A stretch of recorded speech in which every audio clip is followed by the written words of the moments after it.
Hi, I'm John Rogers. I created the show Leverage and wrote Transformers, and you're listening to Genretainment. Hi everyone, this is Genretainment at sci-fi-pulse-radio.com. We're your hosts, Marx and Julie. Today on Genretainment, we speak to the cast and crew of the award-winning series Star Trek New Voyages Phase 2. On for nearly 10 years, the series has had Star Trek alumni guest stars, and won a TV Guide Award, and even been nominated for a Hugo. Now, Marx has had the pleasure of being their director of photography and managed to arrange a few interviews with some of the members behind the creative force of the show. So we speak with the executive producer and actor James Cawley, who until recently played Captain Kirk, director Mark Burchett, writer Rick Chambers, John Kelley, who plays Dr. McCoy, Charles Root, who plays Scotty, and Wayne W. Johnson, who plays Walking Bear. We learn the challenges they face of trying to continue the story and still stay true to the original Star Trek series. We also get some hints of new things to expect in upcoming episodes and some fun behind-the-scenes insight on what makes this long-running fan production tick. Now, what you heard at the beginning of the show was a snippet from the theme song from our web series, Reality on Demand, a song composed and performed by our friend T. Sean Hardy. And you can find our web series at realityondemandseries.com. Now we have a lot of interviews, so why don't we get started?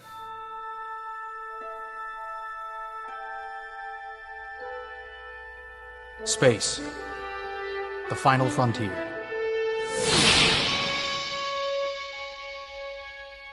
These are the voyages of the starship Enterprise. Its 5-year mission: to explore strange new worlds, to seek out new life and new civilizations, to boldly go where no man has gone before. This is Marx, and you're listening to Genretainment.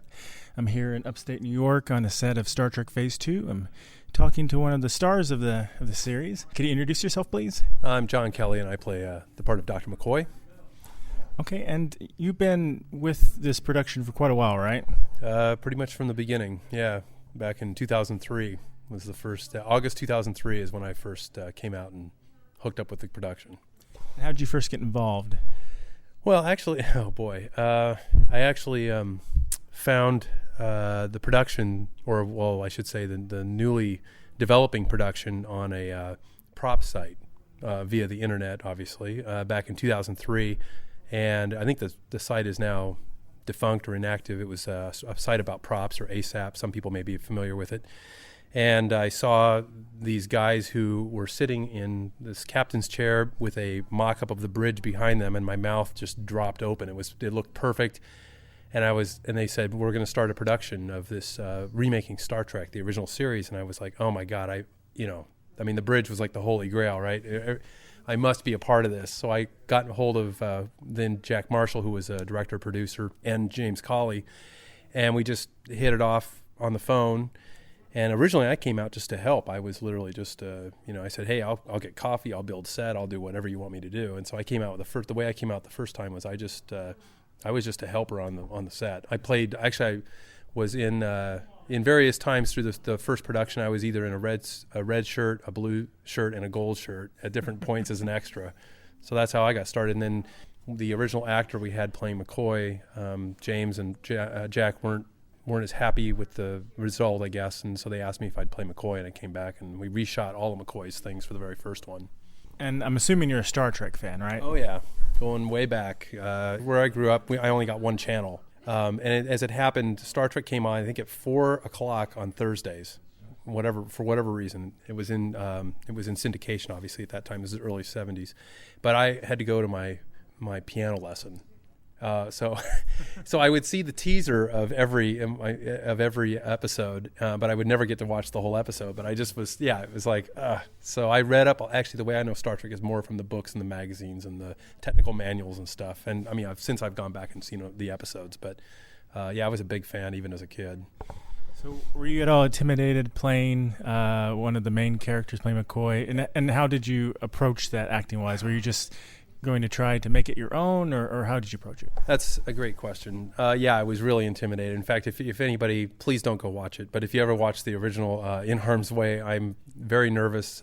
It's terribly apparent on screen. It's just, but it was a good experience for me. I'd done a lot of stage acting, but I had not done any screen. And then playing McCoy was just daunting. I mean, originally I really had it in my head I wanted to make the character my own, and I think that's ultimately the trajectory I took, and I think it's been, I've been happy with it. But originally, people had an image in their head as to how they want the character to be played, and they really there was a little bit of try to get me to say things more as DeForest Kelley would say them, and it didn't work. I mean, at all. So I think the only way to approach these characters is to make them your own. I mean, to try and mimic someone else is just I think a failure from the outset. But that's my personal take. Now, you've done quite a few episodes of Phase 2.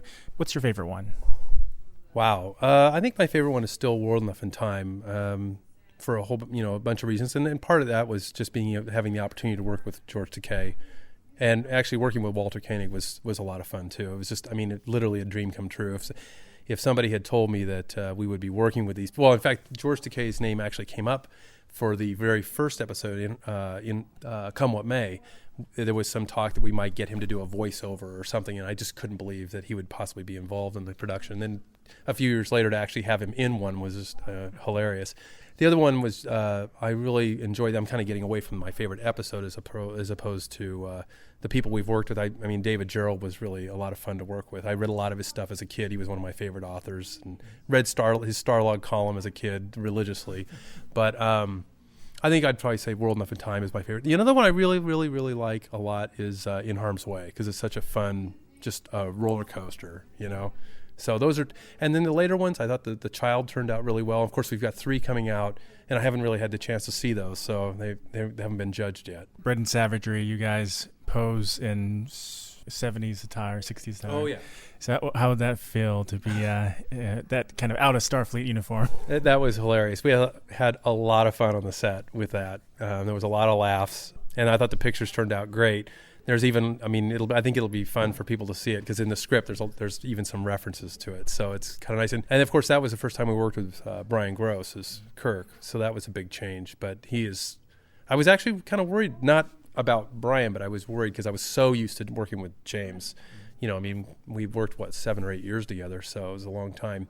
And Brian is just so professional and so easy to work with, and just a great guy. I really felt like the things worked out really, really well. I hope the fans think so too. So now, you said you've done some theater. You have a theater background. Did you ever imagine you would ever be in a Star Trek production in any way? Absolutely not. Although I do remember when I found out that I was going to be an extra on the very first one, I remember being so giddy and excited, because it was like just the idea that you were going to be on these sets, that you're going to be working around other people who like Star Trek, and you kind of, I'd seen some of the pictures of the things that they were building, and so I knew it was going to have a good look to it.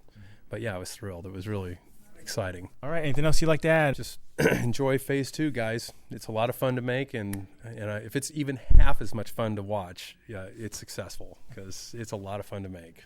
Hi, I'm George Straighton, screenwriter of Hercules and Xena Warrior Princess, and you're listening to Genretainment. We've got a mess down here, Captain. The impulse engines are spewing out plasma and we can't shut them down. Ensign Hammond is in there trying to get a better look. Keep me posted, Mr. Scott. Hey guys, this is Marx. I'm up here in upstate New York, where they're filming Star Trek Phase 2. I'm here with the actor that plays Scotty. Could you introduce yourself, please? Yeah, hi, I'm Charles Root. I do play Scotty on Star Trek Phase 2. I have to say, this is absolutely the largest studio I've ever been in for an interview. Yes, we're in a parking lot right now. and it's a dark parking lot with no lights on it and everything. And so if you hear one of us getting mugged, then we'll just have to do this interview at another point from the hospital room. All right, well, you've been with the show for almost the entire time. How did you get involved? Sure, yeah.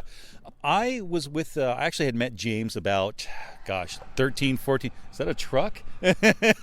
So I'm like, oh my God, look at the truck. It's coming at us now. So I was with, I met James about 13 years ago, and we did an acting session at a local mall with Mark Leonard. All right, and it's one of the last things Mark Leonard acted in before he died.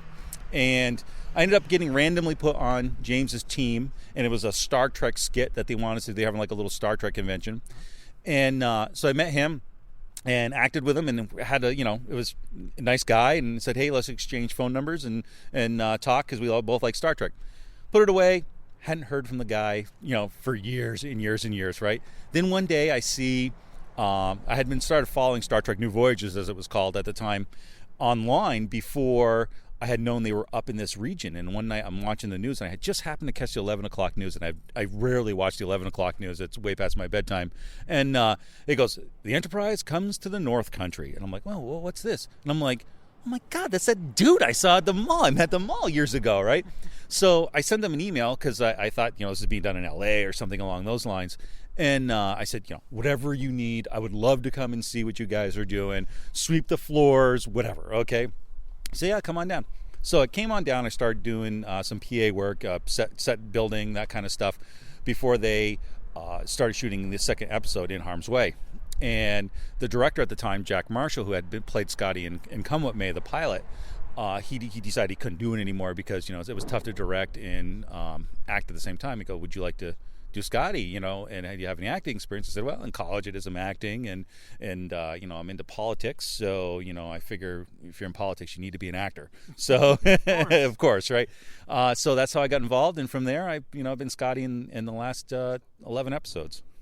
Yep. Now you obviously don't have that accent, so how difficult was it for you to do that? Yeah.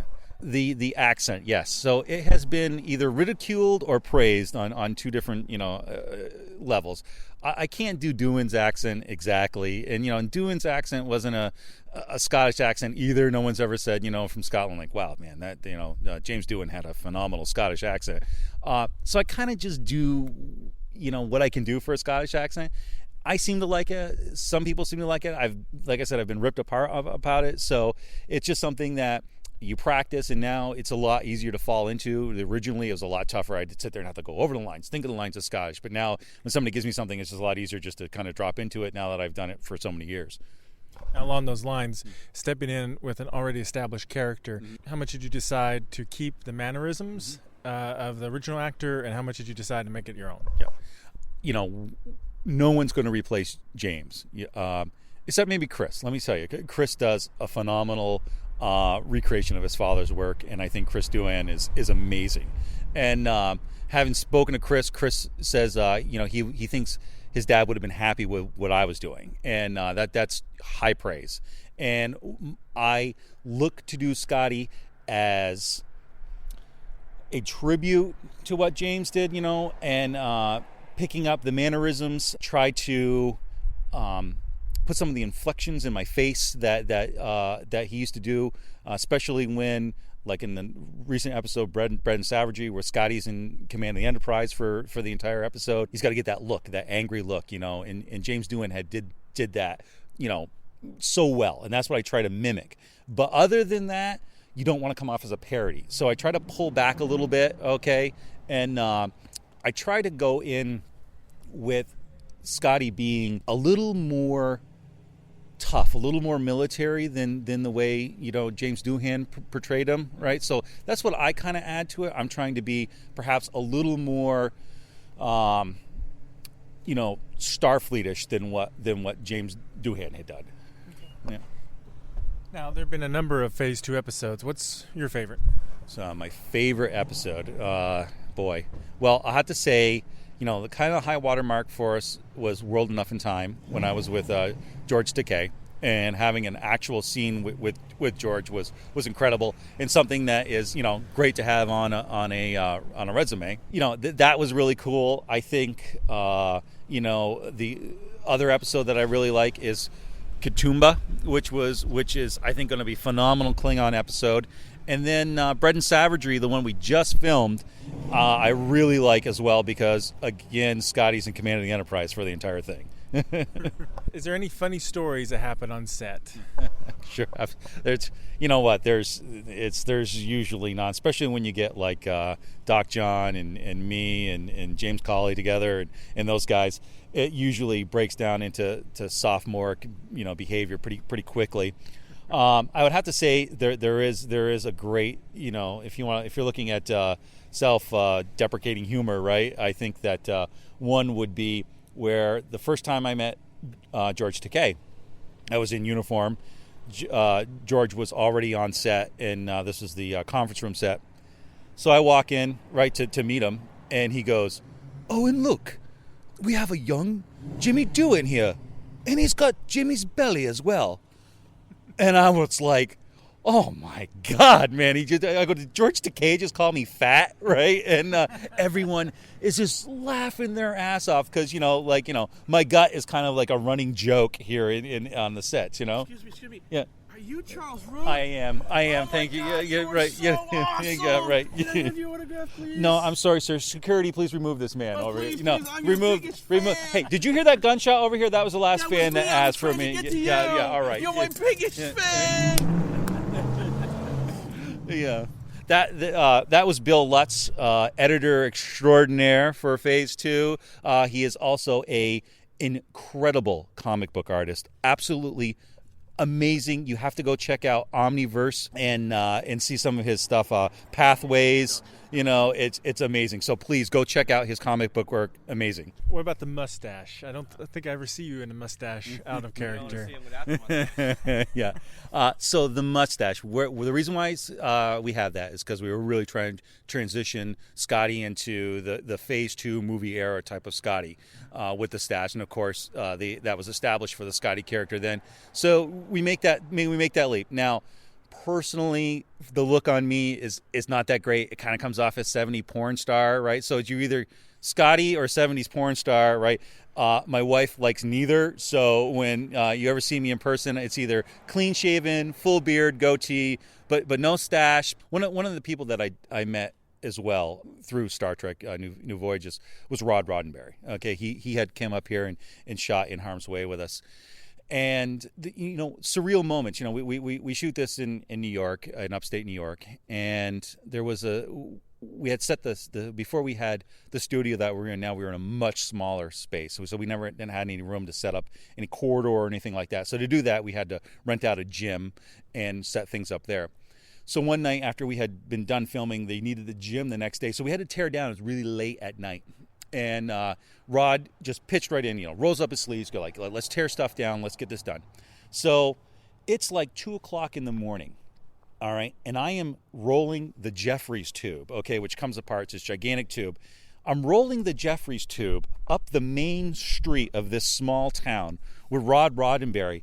And that moment of surreal, life comes in. And you're like, I am rolling a Star Trek set up the main road of a small town, okay, that I don't live far from, with the son of Star Trek's creator, okay, and I'm like, does it get any weirder than this? All right, it was absolutely amazing. And then the next day was the season premiere of Enterprise, right? And I'm having a beer with Rod, and again, another surreal moment where it's like, I'm drinking a beer with the creator of Star Trek's son, all right, watching Star Trek on TV. My God, does it get any weirder than this? Did you know that Phase 2, I'm not sure where it was at in that stage at that time, but did you know it was going to get as popular as it has become? When we first released In Harm's Way, our competition before that, of course, this is, you got to think 10 years ago, this summer it's going to be the 10th year of New Voyages, or Phase 2. I call it New Voyages. Us old school new guys are New Voyages. So, and at the time, the most watched thing most downloaded event on the internet was the Victoria's Secret's lingerie show. And it had something like 3.5 million downloads. When we did In Harm's Way, we had close to 6 million downloads in the first week. And that's when I knew it was going to be huge. Hi, I'm Blake Calhoun, the creator of the web series Pink and the sci-fi web series Continuum. And you're listening to Genretainment Radio.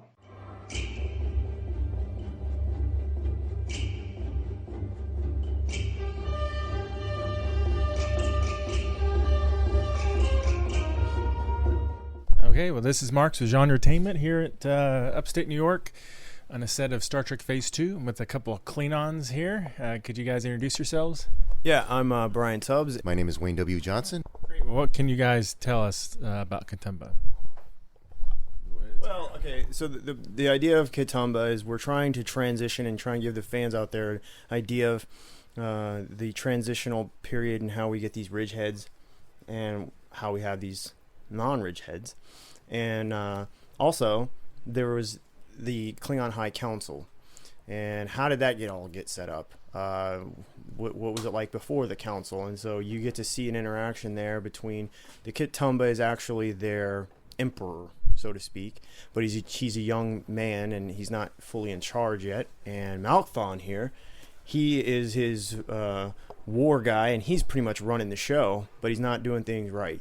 And so we see that conflict in the episode of what he's trying to achieve and how we can resolve that conflict and get this guy out of there, get Malkthon out of there. Wait, basically what he said is, just to add to that a little bit, the Kitumba is like 16 years old, and obviously he's not old enough to wield the full power.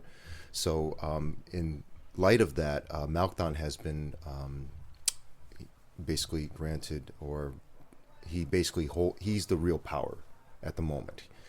In a sense, everyone still believes in the Kitumba because of what he represents. He's from the bloodline of Kalis. And so it's kind of like, in a way, a little bit like the emperor in Japan, in that sense. Almost like you have the emperor and then you have the prime minister. Okay, the prime minister is the one who's doing all this stuff. Now, granted, to all the Japanese fans out there, that I'm not saying the Klingons are Japanese. We're actually bikers. So, if you could see us right now, you'd see all we need are Harleys, and we're all set to go. And yes, but basically, it's and Malkthon has different ideas. He's one of these guys. It's like, the Klingons are all about honor, but he believes it doesn't matter what the conditions are. He wants a battle with the Federation because he believes we're going to wipe them out totally and completely, and the sooner the better. But here we got this young boy here who's basically, our chance to destroy the Federation. That is our chance for the greatest glory of all. And here's this boy, we're kind of relying on him, so there's some frustration there. And meanwhile, the Federation gets wind of this, and they're trying to put a stop to this before there's a giant war between the two, which basically, it's a no-win scenario. They'll both destroy each other because they're basically evenly matched. Right, and the Klingons that are helping to thwart Malkthon, of course, he wants to label them as traitors, but in their minds, they would rather not see an unnecessary battle that's going to only result in a lot of death and destruction. Now, they like death and destruction, but for what they see as an honorable cause, an honorable reason, not just for the sake of losing lives. And there's no reason for this war right now. And it's certainly not the Kitumba's will. It's just this one guy, Malkthon, who's decided to take it upon himself to throw the entire empire under the bus, Now, you guys can't see them, but they're all decked out in bumpy forehead Klingon style. How long did it take you guys to get in makeup? The process can take anywhere from an hour to an hour and a half, depending on how things go. It's not just applying the prosthetics, but it's also blending everything in makeup and hair, adding hair slowly, and then you got to get in costume, and so it's about an hour and a half, something like that. Yeah, it's not as simple as just throwing on a Klingon mask and something that you buy at Kmart or something like that. All the people that are working with makeup, prosthetics, all that, like everyone else on Phase 2, they know that the fans, if they don't have that standard, the highest standard up there, they're going to be torn apart. So they are just as much nitpicking, if not more so, than the fans about that, because they'll see it in a heartbeat, like, oh, there's something wrong here. This isn't right. This isn't here. The fans aren't going to like this. So, it's like under the microscope. I don't know how many times it's like, I would look in the mirror and say, oh, that's great. And they go, nope, right there, a little bit of a touch-up. Right. Okay, there you go. And it's like, oh, I didn't even notice that. Now, both of you guys have played other characters in other Phase 2 episodes. Not that character. I don't know what the character that is. It's a tribble. So tribble that speaks. Can you talk about what else you've played? I'm one of the permanent cast members. My role in that is Ensign Dawson Walking Bear. He doesn't look anything like I'm looking right now, except for maybe the hair. But even the hair is actually a little longer than what he has right now. He's originally from the animated series. There was an episode through that, and since we've established with the vignette that we just put out, Going Boldly, or Boldly Going, I always mix that up, but watch that on YouTube, give us some more hits.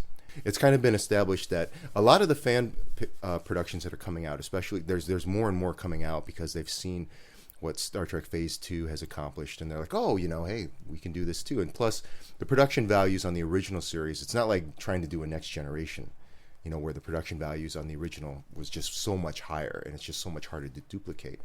Not that it's easy to do that with the original series by any means. But anyway, what happens is a lot of them are within that 5-year mission. And with that vignette, Star Trek Phase 2 has established that we are now going beyond the 5-year mission. It's after the 5-year mission and the first movie. And in between that was the animated series, so it's kind of following the timeline. So you're starting to see other characters be brought in, like Dawson Walking Bear. And what's going to be interesting with that is I've already been in 2 episodes plus the vignette. And in the animated series, he was only in 1 episode and wasn't really established. He was just kind of there. It's like Sulu is, in that time frame, Sulu has gone off to raise a family and other things. Oh my. So, one of the people that are replacing him on the console is Walking Bear. And they've never really developed that character. So I think that's what they're going to be doing with Star Trek Phase 2. They're going to be like filling in the blanks on not just Walking Bear, but all sorts of characters in there. So it's going to be a very interesting ride. Great. And how about you? Yeah, the characters I played, I was on the original Kit Tumba. We're doing pickup shots. We're doing some other things that needed to be taken care of, and so I was there. In previous episodes, I was in what we're now calling the Protracted Man, and that I played Gary Mitchell, which is a pretty, I guess you could say, famous or iconic character. Even though it was only 1 episode, it's pretty amazing to be so iconic when you were in 1 episode of Star Trek. But so I get to do that, and I play the younger Gary Mitchell in the Academy days. All this stuff isn't out yet, so all the stuff I've contributed is waiting to be out there, even though I've been doing this for a while now. And also in Bread and Savagery, which we just shot this past June, there was a character who was he wasn't a day player, but more of a side character, there's a supporting character to the antagonist, because he had to have his main henchman on Magna Roma. Claudius had to have his main guy that he can say, go and do this, my bidding. And there's lots of stuff this character gets to do for not being a central character. So that was a lot of fun to do. So yeah, and not sure what I'll be doing next. See, what's interesting is these are fan productions. Okay. That basically means these are volunteer productions. Obviously, these are owned by CBS Paramount, so we can't. It's not like we can sell shirts or anything like that, or even sell the episodes themselves. I mean, they get uploaded on YouTube and stuff, and they're shown on internet TV and everything like that. But we can't make a dime off that stuff. So it really is a labor of love. But unfortunately, because of that, and because you see the crews here, that we can have anywhere from like 40 or 50 people, more than 100 people here at a time, combined cast, crew, production, and everything like that. Everyone's coming in here because it's, we're not making any money here. It takes a lot longer because, of the resources and everything else. So, but they always, no matter what the production values, they always strive for the highest quality possible. So, the original Katoomba was filmed back in 2009, and it's taken this long to get everything up to speed, and then there's some things that needed to be fixed. So that's what we're here right now to do, is to fix it and get it out there to the quality standards that Phase 2 is establishing and raising the bar, so to speak. How did you guys first get involved with Phase 2? Well, speaking for myself, I got involved with Phase 2. I was actually Googling. I was thinking, well, I wonder if anybody's developing a new Star Trek show for television, and you never know until you start looking. And so I Googled new Star Trek, and New Voyages was the first thing that popped up, and I thought, well, I wonder what this is. Maybe this is what I'm looking for. I click it, I see, oh, this website looks pretty professional, Star Trek New Voyages. And then I'm just really intrigued by what this is. So I keep looking, and I click on episodes. That was the first thing I clicked, really. And I see George Takei's face on one of the episodes, and immediately click that. So I watch it, and I'm blown away by what I'm watching here. It's just phenomenal. And every episode stepped it up a notch. You know, I mean, of course, when you start anything and you're figuring it out, the production value is at a certain level, and then at every level, it's risen exponentially. I mean, really, that word is not misused. Exponential production value raising. The people we bring in, Tobias Richter, special effects. So it's, but yeah, we started off with that one, and then what I did was I emailed the contact email, which turned out to be Rob Morrow, and I sent him my headshot and resume, and I just said, hey, I'd like to be a part of it. He gets back to me and says, yeah, of course, we'd love to have you come out. And James ended up calling me and said, yeah, I'd like to come out and be a Klingon and this and that. And so I came out. I did my best to be as helpful as possible beyond just acting. I tried to help anywhere I could that I felt like could be useful. And then they keep asking me to come back. So that's how I got here. I originally I'm always out on the search for acting jobs and stuff. I'm just throwing myself all over the place, and I got under the radar of Jeff Forsythe, and they were doing the Mind Sifter episode, and I saw one of his posts that said, hey, you know, we're looking for some people to be in a corridor scene. It's just an extra, basically your red shirt and your disposable and stuff like that. But you know, I was thinking, yeah, that'd be pretty cool to be wearing a Star Trek outfit and, you know, probably die because it is a red shirt, you know, so and stuff. But yeah, why not? It'd be great experience, you know. I'm always looking to network and stuff. That doesn't mean you can look at my Match.com profile. Haha, there's not one there. But anyway, so he told me to contact Patty Wright. She's one of the main writers for Star Trek Phase 2. Just send your headshot and resume to her, and she'll get back to you. And I did that, and a couple of days later, she contacted me via the phone and said, you know, for Mind Sifter, we'd like you to play just for one episode, Ensign Walking Bear. You know, it's like all of a sudden it's like, wow, so it's a speaking role. It's like, cool, all right, yeah, I could do that. I'm not going to say no. So I came up here to do that, and we did our first scene, and sat down. Started running through the scene and got to my part. I said my line. This is the first take, and we got done. And James Cawley, he's the head of all this, just came over and said, "Wayne, I need to talk to you for a moment." And that kind of, with my head, I'm kind of freaking out. I'm sitting there going like, "Well, was I that bad? You know, what did I do wrong here?" And he just pulled over and he pulled me over to the side and just said, "Would you like to be a permanent member of Star Trek Phase 2?" And I said, "Yeah, that'd be great." So he made the announcement, and then we just continued on with the scene. You know, and so I'm Walking Bear. And okay, great. Anything else you guys would like to add? I'd just like to add that for people out there who have an interest in this and maybe think they have some undiscovered talent, maybe you don't, no, but maybe you do, and it's not just actors and it's not just that, but we need, you know, people with computer expertise and lighting and programming. You may think we've got it all figured out. We got these episodes out there. People don't stay forever. It is a volunteer project, and sometimes people move on, and so there's always spots to be filled and people being groomed up to continue this thing. And without new infusion of new people, it doesn't keep going. So if you like what you see and you like what you're watching, don't be shy. Come on out. Just to complement what Brian said here, that, you know, if you are working on beginner level and you want to see what the pros are doing and experience it and learn it, not to be egotistical or anything, but really, I mean, again, this is a fan production, but having said that, I've been on pro sets and there's really no difference, you know, I mean, and they're always willing to have people come in and learn or help or both, you know, so we're always looking for people to come in and join the family. And when I say family, I'm not saying that lightly either, because everyone is very friendly, gracious, willing to help everyone out at a drop of a dime, you know. So I should say hat, since there's no money involved. But you know, it's great. We have people who sometimes they come here and they don't know what they're doing at all, and within a day or two they're right in the fray.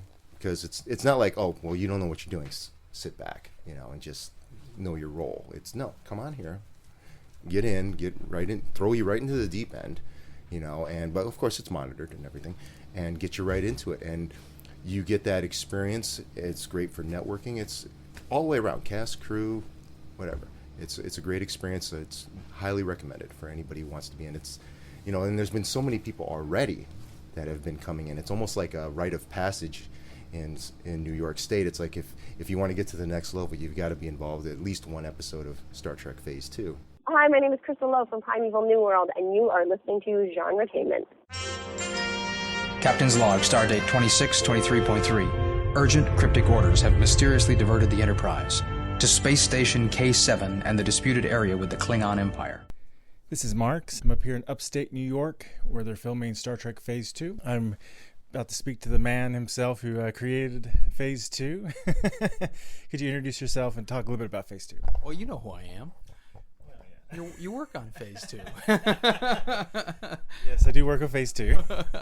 James Cawley, and I'm the executive producer of the show. So now Phase 2's been around, I think you're approaching 10 years, right? 10 years, yeah. Somebody told me 9 years ago that we'd still be doing it in 10 years. I would have said you're crazy, but we're still doing it, yeah. So what started all this? What created the genesis of the concept, the idea of making a continuation of Star Trek and then actually going out there and doing it? Truthfully, it was running around the backyard as a kid playing Captain Kirk, and then wanting to be involved in filmmaking in some form.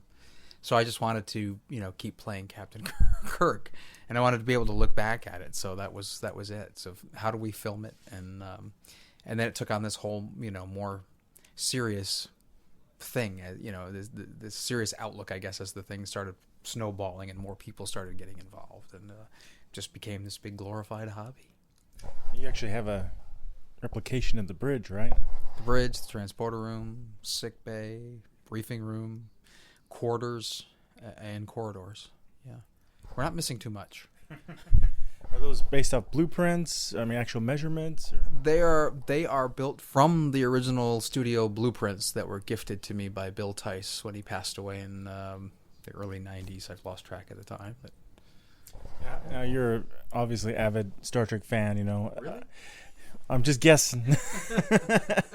And where did it all start for you with Star Trek, and what's led you this way? Because I know you've been involved with some other elements of Star Trek leading up to this. Well, I watched it as a kid. I mean, it was on every night, and two or three different channels, and it seemed like it was on 3 or 4 times a day back in the 70s. You could turn the TV on and Star Trek was on at some point, and I always stopped everything to watch it, and I knew when it was going to come on.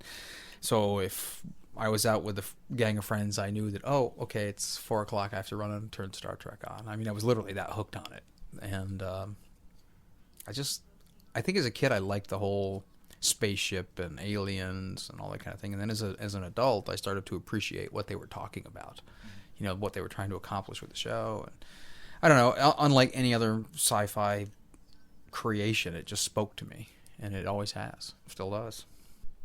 You go to great detail, especially with the costumes and such. I mean, can you tell us a little bit about that and your background in costuming? Well, sadly, I guess I was born with this perfectionist nature that I think I got passed down from my grandfather, and I always wanted to have the Star Trek uniform, but I wanted it done right because I'd seen all people wearing their own replicas or whatever, and I was never satisfied. I would look at it and say, that doesn't look quite right, and I took it upon myself to really want to do it right. And so I just one afternoon called Paramount Pictures and I asked for the guy I read his name at the end of the credits of one of the episodes that said costumes. So I said, well, I'll ask for this guy. And, I asked for him, Bill Tice. He answered the phone. And over a few months, we struck up a friendship. And, he basically told me, this is what we use. This is the fabric.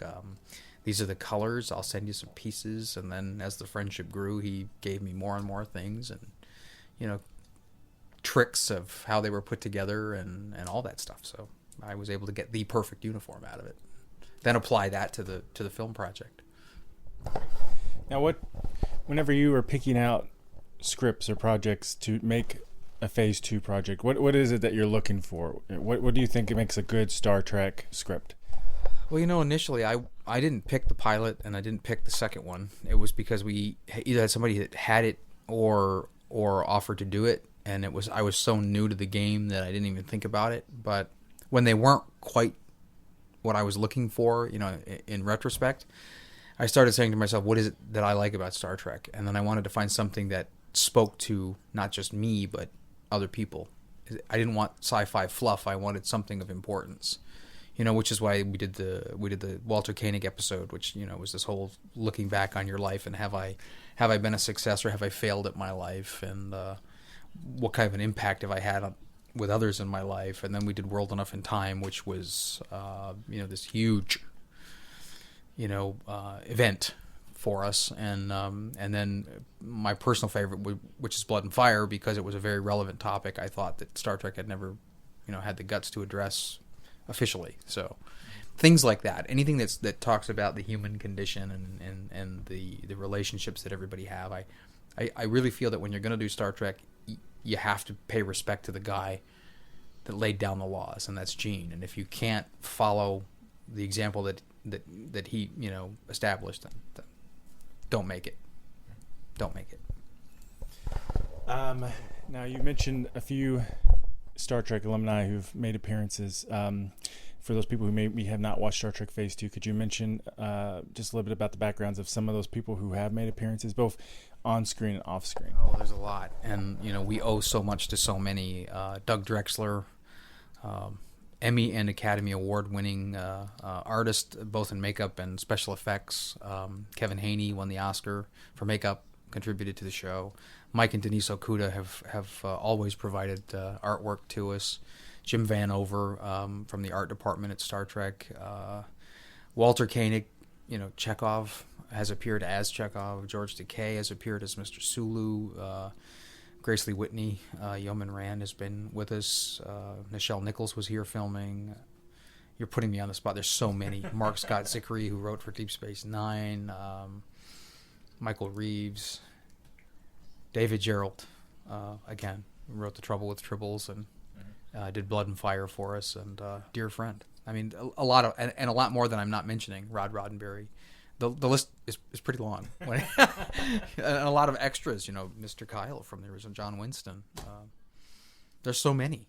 There really is. How'd you get some of these people? Did you already have friendships that you struck up with them, or is it just networking, or they hear about the show? It really is networking, and it's one person that introduces you to somebody else that they know, and then you meet somebody, and then they introduce you to other people. So and you find that there's this incredible love for that show. There is for the later shows, but the original 79 episodes, there's such a deep love and affection for that to this day, that when you're doing something like this, it seems that the fan networking is as strong now as it was in the 70s to keep it alive. So it's still there. Okay, so you've had a lot of Phase 2 episodes. What would be your favorite and why? Blood and Fire. Only because it was a hot button topic, and I thought Star Trek was always at its best when it was taking pot shots at something that was relevant to our culture. And I don't think that franchise produced Star Trek has done that in a long time. So when the opportunity to tell that story came up, I was like, we have to do it. And part of me was really excited to do it, and part of me was very scared to do it, because I figured we were going to take a lot of crap, for even touching the subject and doing it the way we were doing it. But talking to David Gerald about it, he said to me, what can I do? What can I do? And I said, Dave, let's just take the gloves off. Whatever you want to do, let's just do it. And we'll face the consequences. In case someone hasn't watched that show, what is it you're talking about? It's the first openly gay relationship in Star Trek. And when we decided that we were going to do it, it was how can we take it even further and really make it affect the crew. And we came up with the idea of making Kirk's nephew the gay crewman, and then Kirk would have to, be put in an awkward position family-wise. Does he accept it? What is Kirk's position on it? Then his nephew wants to get married, and he wants Kirk to perform a ceremony, and then they get embroiled in this whole, adventure that leads them in the opposite of what that part. So you have your A story and your B story.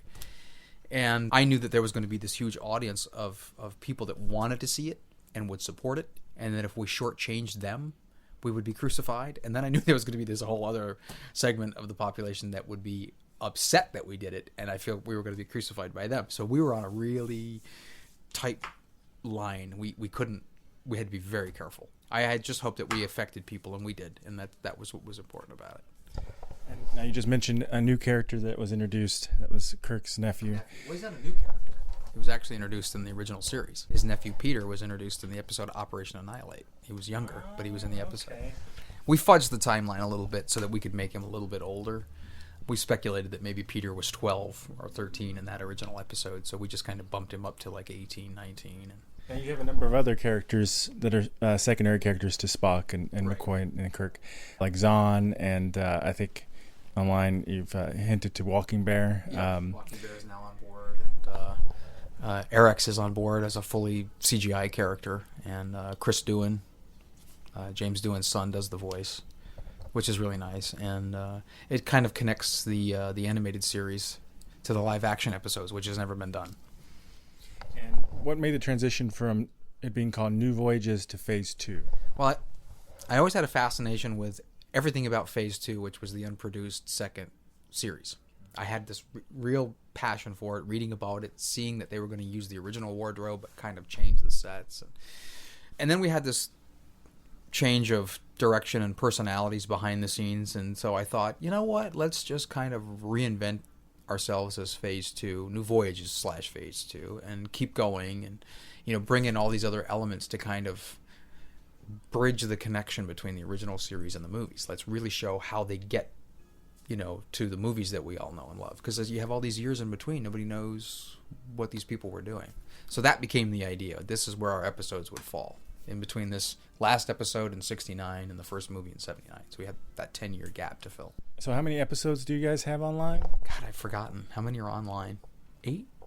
I think there's 8 online at this point. And there's 3 in post-production. A couple of them we've had some difficulty with, either through not having our own footage, access to our own footage, or having to do pickup shots and special effects. So, and I'm very adamant about not delivering something to the public that doesn't hold what I feel is our standard. So when we hit that mark, then we release it.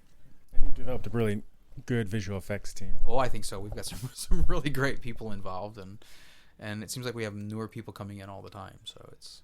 And I'd be remiss without mentioning, you played Kirk for quite a few years, but for Bread Savager, you brought in a new actor.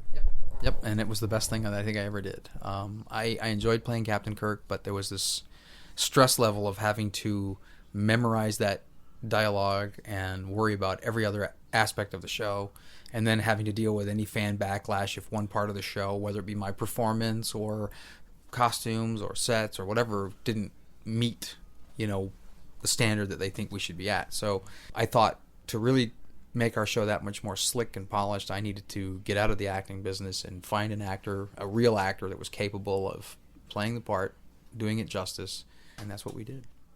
Who's that actor? It's Brian Gross, and we're all excited. He did a great job on that episode, and he's coming back in the spring. He's bringing his wife, and she's also a professional actress, and she's going to be playing a very cool role. I don't want to tell anybody yet. It's top secret. No, we're not like Paramount, but it's a really exciting story, written again by Rick Chambers, who wrote the last one.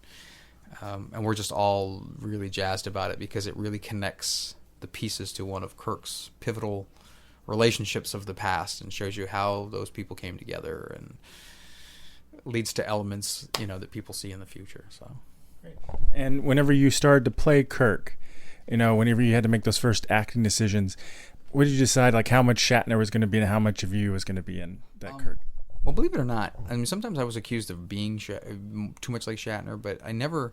The only conscious decision I ever made about copying William Shatner was I was never going to do that speech pattern that he has, but when I walked or if I moved, I wanted to copy his movements because I felt that was a strong part of the character because he was always very definite in what he did, the way he carried himself, the way he moved. So I tried to emulate his movements. And then somewhere along the way, we came up with this funny thing when you're reading a script. Like you'll read the script and there'll be one line in the thing that you go, oh my God, I can hear Shatner saying that line. So then I was like, okay, well, I have to say that line, that one line in every episode. So if you watch the episodes, there's at least one instance in an episode where I intentionally channeled Shatner for the laugh. And that's why I did it. But other than that, I always just tried to be myself and kind of, be the captain. Have you ever met Shatner? Yeah, a couple of times. Yeah, real nice guy, and I got to interview him like we're doing now, and ask him how he approached the character, and he was very gracious, very nice. met Chris Pine. He was absolutely terrific as well. And what can you tell us about the future of Phase 2? I can't. I don't know it. We're moving into a new and bigger studio, and we're all excited about it. And the next episode is getting ready to be put on the calendar, and I'm just excited that it's still going on. I'm excited that all these people that I've made friends with, including you, they come back and we keep doing it, and it keeps, I think, getting better and better. We keep learning from our mistakes, hopefully, and we just we want to have fun with it, and as long as we can continue to have fun and we continue to look past our warts and all that, we'll keep doing it. Phase 2, besides being a well done fan production, it's also one of the first early web series. We're getting old now. What was the choice of making it go on the web versus like film festivals or however other fan productions did it back then? Well, first of all, Phase 2 is a lot older than people realize. I started doing Phase 2 in 1997. I have a lot of footage that was shot on Betacam that a lot of people have never even seen, with me as Kirk and some different actors doing all kinds of testing as we were building sets and all this kind of stuff. So people don't even know that. I was never in a hurry to film the episode and put an episode out anywhere. I was doing it for myself. I wasn't doing it for the masses. And it was actually Jack Marshall who did the pilot. Was a very internet savvy guy, and he basically was the guy that came up with, okay, we should put them on the internet, And I did, because there was other ones that had started to crop up. Exeter, I think, was the one that was pointed to us, but we were already in production, man. People don't realize it. We were in production long before Exeter was. They just happened to have released an episode online before we did. But when we released an episode, I think we released a bigger episode. But I love their work. They were, a great group, and I'm sorry that they haven't done more work because they were enjoyable. There's a lot of them. Hidden Frontier, loved their show. I mean, it had a lot of warts and things, but don't we all? And they had such heart. They had great storytelling guys, and they really poured their heart and soul into that. And I miss that show because I used to watch it every time they put an episode out. I was very impressed by their dedication to it. Where can people find Star Trek Phase 2? Well, we're still out there. It's Star Trek Phase 2, and that's the number 2.com, or I think Star Trek New Voyages.com still rolls over to phase2.com. So we still have both domains, and then we have the episodes are on DNA. They're streaming. So just Google us. We're out there.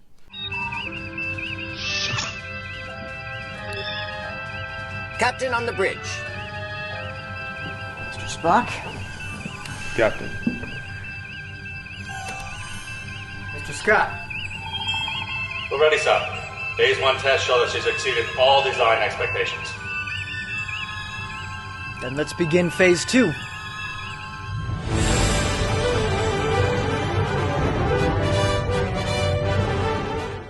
Well, thanks to the cast and crew of Star Trek Phase 2 for taking some time to speak with us. Hopefully we can arrange more interviews in the future, and we'll keep you updated on the show.